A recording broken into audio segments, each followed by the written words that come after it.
Shalom familia, esta semana estamos estudiando la porción de Jucat. Dentro de esta porción vamos a estar estudiando un solo mandamiento y vamos a estar utilizando lo que es la metodología de estudio y la escalera educativa para comprender un poquito más sobre este mandamiento. La porción de esta semana es bien interesante porque tiene que ver con lo que es lavar cenizas de la vaca roja. Hay un procedimiento cuando una persona toca un cadáver.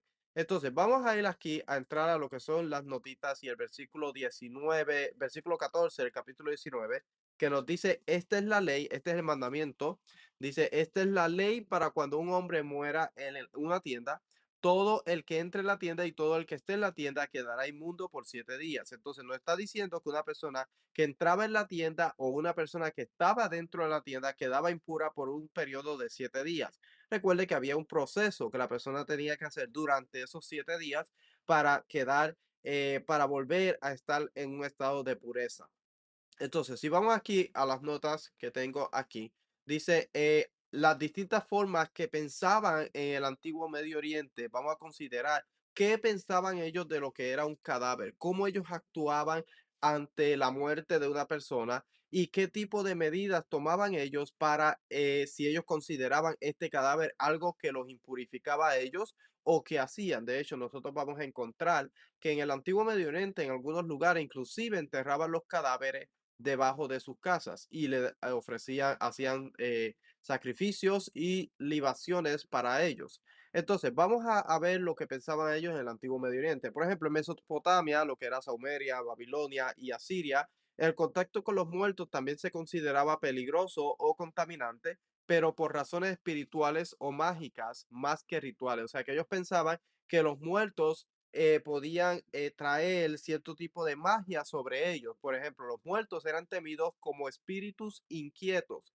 Ellos pensaban que los espíritus de estas personas muertas podían venir y atormentarlo a ellos. Por cierto, esa es la razón por la cual se le ofrecía o se le daba comida o se le daba, se le hacían libaciones para que ellos pudieran estar tranquilos y se pudiera mantener el espíritu tranquilo o lejos de esa persona, de la familia y no los estuviera molestando.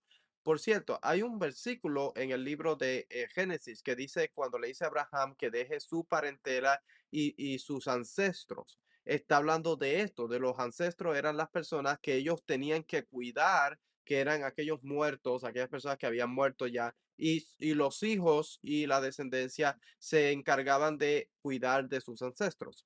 Entonces, vamos a ver acá, en Egipto la muerte no contaminaba de la misma manera ritual que en Israel, pero sí implicaba un manejo cuidadoso del cuerpo. Los sacerdotes embalsamadores debían purificarse ritualmente tras tocar un cadáver. Había un contraste entre el tratamiento sagrado del cuerpo y la separación que requería contacto con la muerte.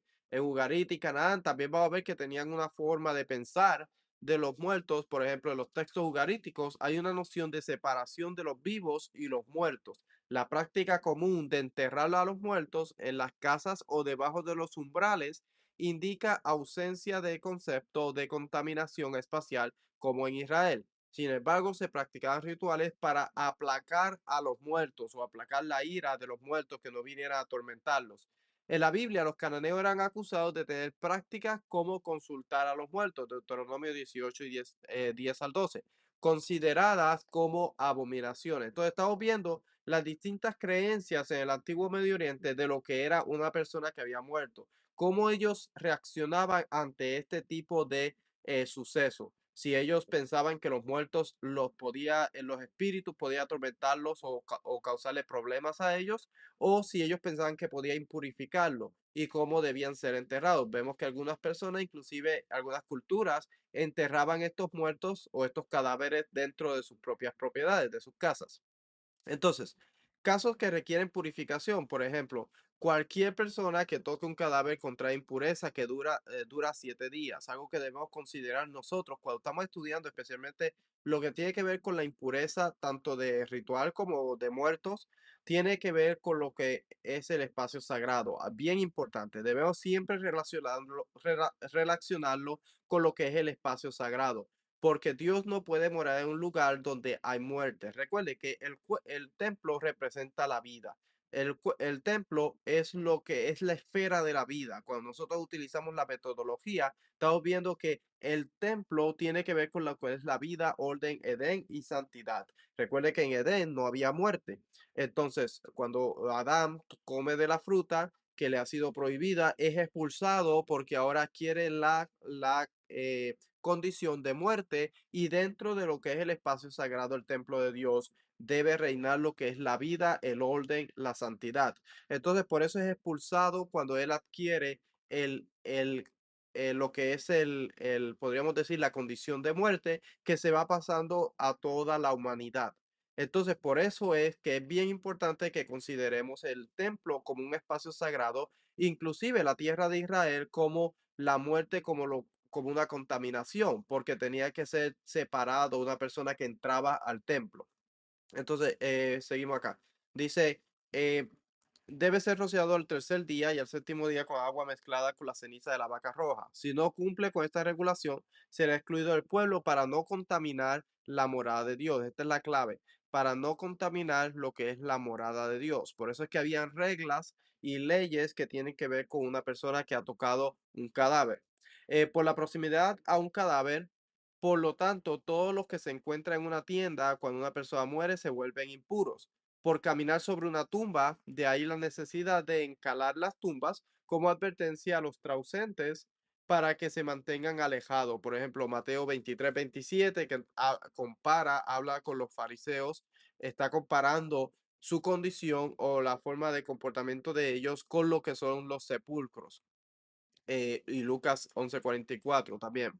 Cuando una persona impura debe ser purificada, algunas de las cenizas de la vaca roja, de la vaca, se mezclan con agua de manantial, y es una persona limpia lo rocia con un manojo de hisopo al tercer día y séptimo. El séptimo día la persona impura lava su ropa y se baña en agua, y al atardecer está limpia. La persona que realiza la ceremonia contrae impureza y tiene que lavar su ropa y permanecer hasta la noche. O sea que había un tipo de leyes. De hecho, cuando nosotros leemos el texto, nos va a decir que esta es la ley para cuando un hombre muere en la tienda, todo el que entre en la tienda y todo el que esté en la tienda quedará impuro por 7 días. O sea que nos está diciendo que hay unas leyes.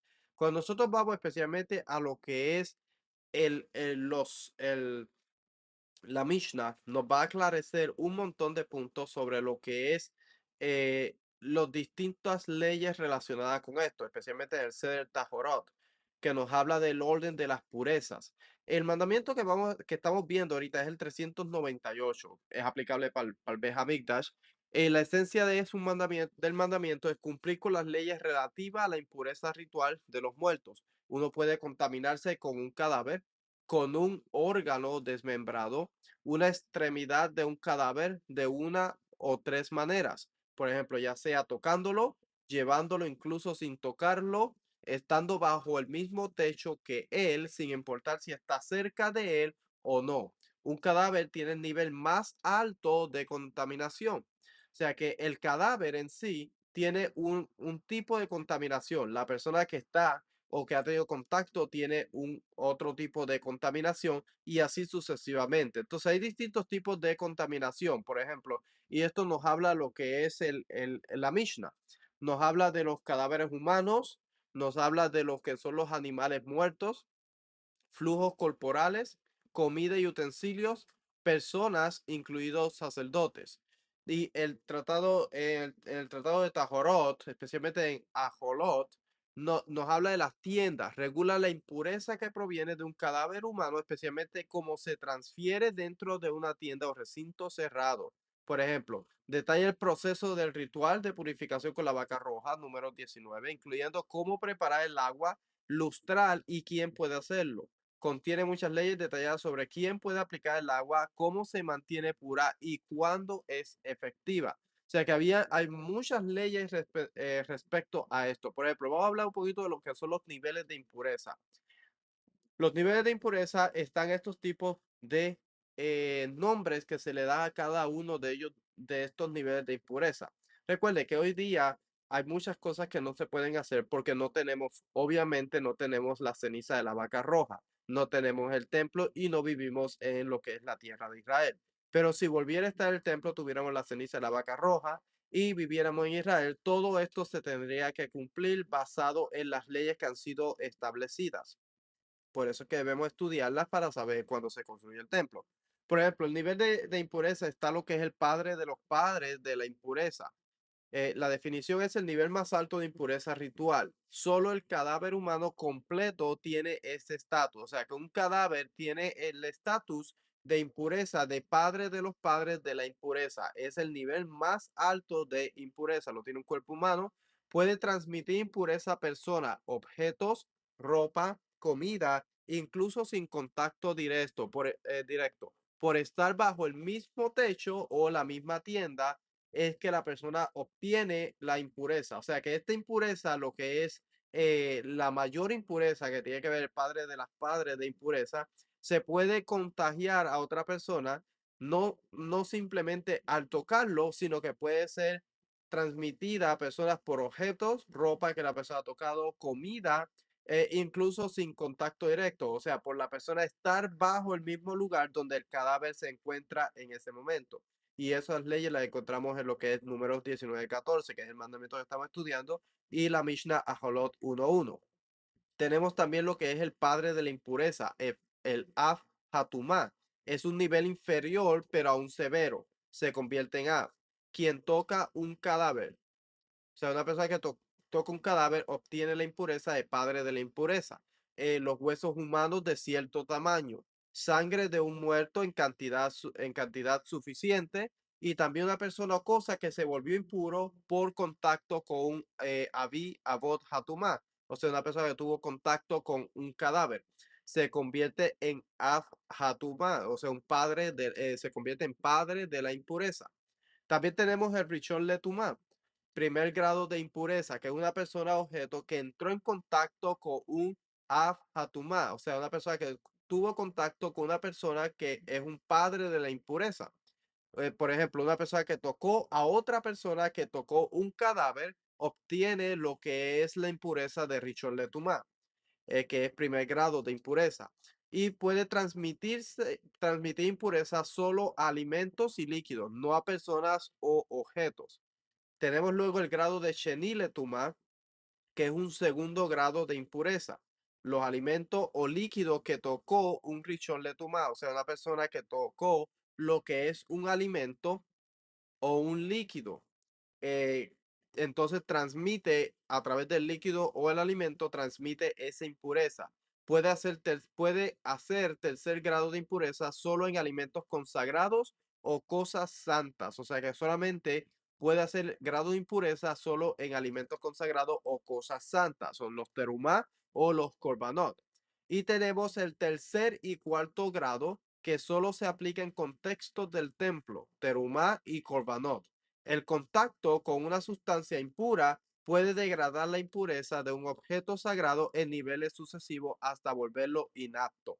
O sea que todo lo que estamos viendo son los distintos tipos de impureza. La mayor impureza, en pocas palabras, es la mayor impureza es el cadáver, es la partida de las impurezas de todos los otros niveles de impureza, va a ser el cadáver en sí. Una persona que tuvo contacto con ese cadáver es una persona que tiene, por decirlo, tiene un nivel de impureza que puede pasarlo a otra persona, puede transmite la impureza a persona y objeto mediante contacto. O sea que una persona que tuvo contacto con un cadáver o estuvo dentro de una tienda donde había un cadáver, entonces esa persona puede transferir su impureza a otra persona.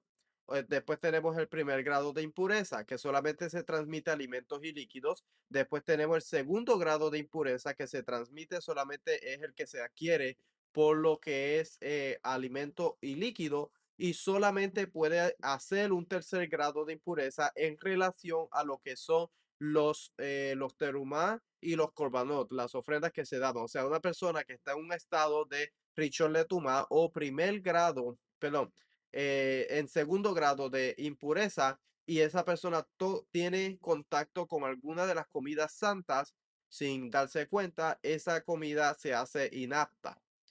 Esa carne se hace inapto para ser comida o utilizada porque ya pierde el grado de santidad porque ha sido contaminada con un tercer grado o cuarto grado de impureza. Entonces, es un poco, son distintos grados de impureza que debemos considerar, pero todos parten de lo que es el cadáver. Y cada uno de ellos tiene que hacer su debido proceso para, obviamente, tener purificación de esa impureza y volverla a un estado de pureza en relación a lo que es poder entrar nuevamente a lo que son los espacios sagrados y el templo o comer de ciertas ofrendas. Entonces, espero que esto sea un poco esclarecedor en respecto a los distintos grados de impureza y lo que contamina una persona mientras está cerca de un cadáver o tocando o toca un cadáver. Aunque hoy día, como digo nuevamente, no tenemos la ceniza de la vaca roja y no estamos en la tierra de Israel, no tenemos un templo. Así que muchas de estas leyes hoy día no se observan, basado en que no tenemos los elementos para poder observar estos niveles de pureza. Espero que sea de bendición y si quieres más información siempre puedes ir a lo que son tesorosdeltemplo.com donde puedes buscar más información sobre cada uno de estos mandamientos y también lo que tiene que ver con lo que es la vaca roja. Shalom.